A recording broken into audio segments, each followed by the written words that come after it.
గెలిచినప్పుడు జ్ఞాపకాలు మిగులుతాయి.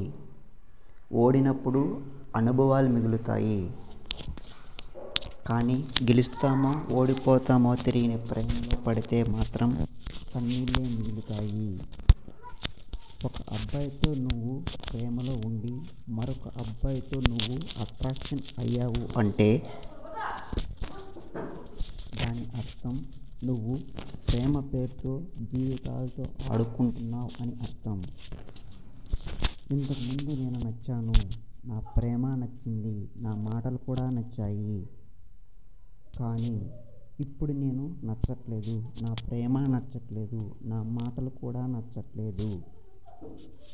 ఎందుకంటే నీ మనసులో నా స్థానాన్ని మరొకరికి ఇచ్చావు కనుక. తన ప్రాణాన్ని సైతం పణంగా పెట్టి ప్రాణం పోసే దేవతను అమ్మ అంటారు.